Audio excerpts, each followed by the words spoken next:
Bismillah, alhamdulillah, asyhadu an la ilaha illallah, wa asyhadu anna muhammadan abduhu wa rasuluh alladzi la nabiyya ba'da, amma ba'du. Hadirin sekalian,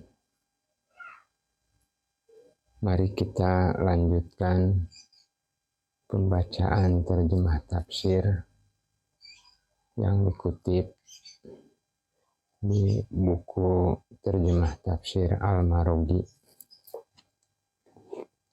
Ini bukunya.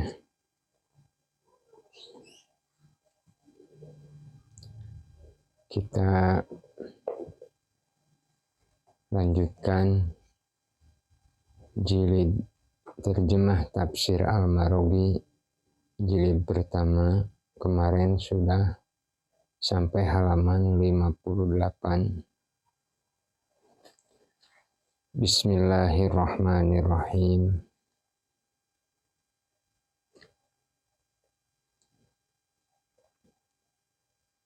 Hudal lil muttaqin.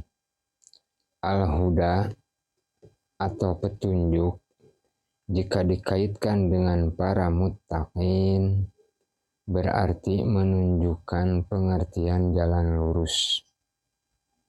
Sebab yang ada bukan hanya al-huda, tetapi adanya pertolongan atau kekuasaan untuk melaksanakan hukum-hukum Al-Quran. Hal ini juga karena para muttaqin mengambil manfaat dari cahaya Al-Quran sekaligus memetik kandungan Al-Quran.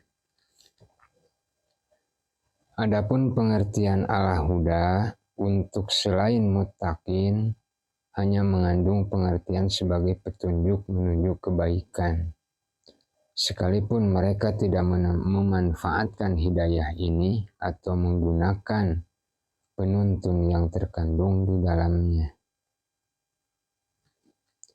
Memang sebagian orang ada yang tidak mau mengambil hidayah Al-Quran sebagai penuntun hidup mereka. Namun demikian tidak berarti bahwa Al-Quran itu bukan merupakan petunjuk yang benar. Sebab matahari itu tetap matahari. Sekalipun orang-orang buta tidak melihat sinarnya. Madu tetap manis rasanya, sekalipun orang sedang sakit tak dapat merasakan manisnya madu.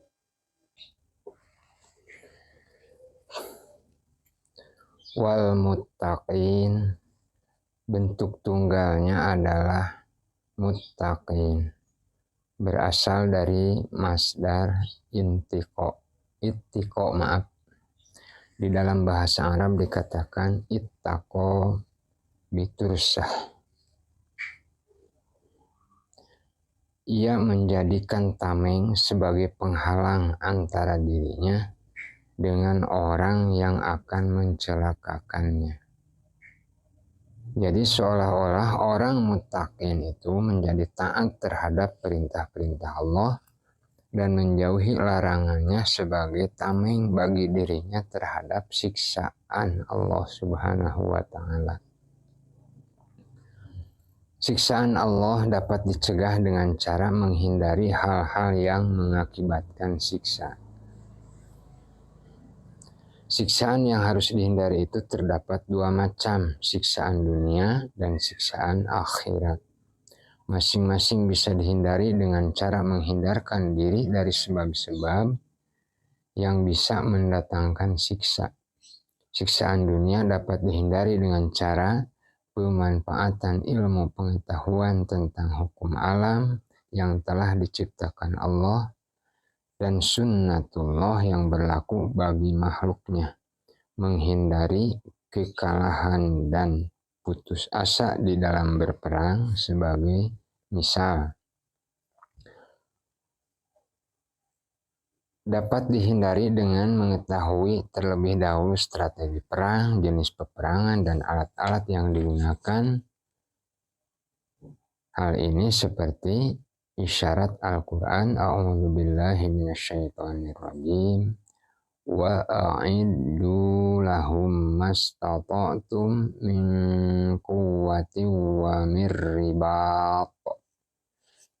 Artinya, dan siapkanlah untuk menghadapi mereka kekuatan apa saja yang kamu sanggupi dan dari kuda-kuda yang ditambat. Quran Surat Al-Anfal ayat ke-60. Begitu keberhasilan atau kemenangan perang sangat tergantung kepada kekuatan maknawi yang ada. Misalnya, bersatunya umat dalam satu komando, sabar, teguh, tawakal kepada Allah, dan yakin akan mendapatkan pahala dari Allah sebagai imbalan atas jerih payahnya di dalam peperangan. Mengenal siksaan di akhirat, hal ini dapat dicegah dengan cara memelihara iman secara ikhlas, teguh memegang tauhid, beramal soleh, dan menjauhi hal-hal yang bertentangan dengan ajaran tauhid. Misalnya, syirik dan melakukan maksiat atau dosa yang membahayakan individu atau masyarakat. Kaum muttaqin yang disebutkan di dalam ayat ini ialah orang-orang yang berjiwa luhur, peka terhadap hidayah Allah, dan berkemauan untuk menerima cahaya kebenaran. Di samping seiring sejalan dengan keridhaan Allah sesuai dengan pengetahuan dan kemampuan ijtihad mereka.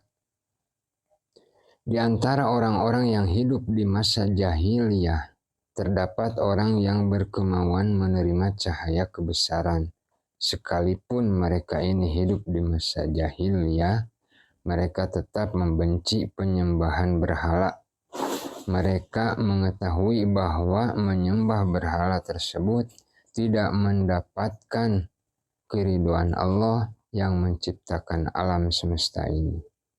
Bahkan orang-orang yang demikian juga terdapat di kalangan ahli kitab. Mereka beriman kepada Allah dan hari akhir, melakukan kebajikan, menghindari perbuatan munkar, dan selalu berlomba di dalam kebajikan. Mereka ini termasuk di dalam kalangan sholihin.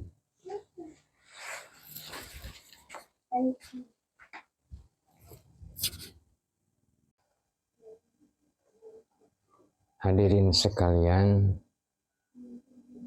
dimanapun Anda berada, baik yang ada di sini ataupun di media ataupun dimanapun berada, semoga dengan mendengar apa yang saya bacakan dari buku terjemah Tafsir Al-Marubi ini,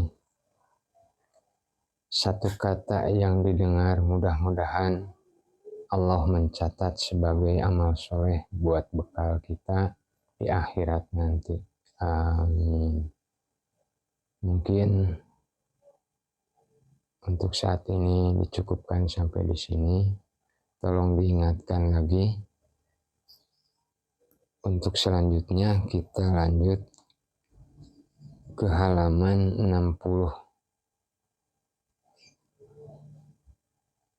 Halaman 60.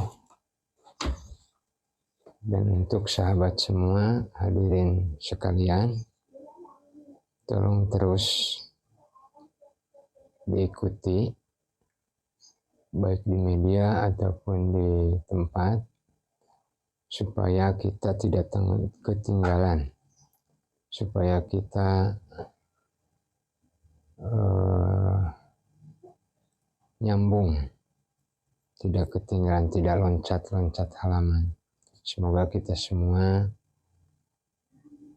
diberikan kekuatan, kemudahan untuk terus mengikuti bacaan terjemah tafsir ini dari mulai awal insya Allah sampai akhir.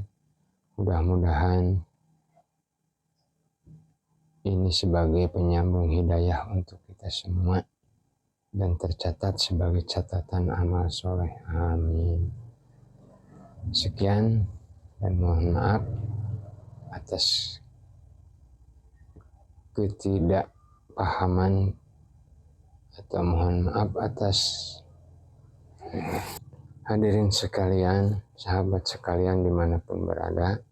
Mungkin saya cukupkan sampai di sini. Rabbana taqabbal minna innaka antas samiul alim. Rabbana atina fid dunya hasanah wa fil akhirati hasanah wa qina adzabannar. Wassalamualaikum warahmatullahi wabarakatuh.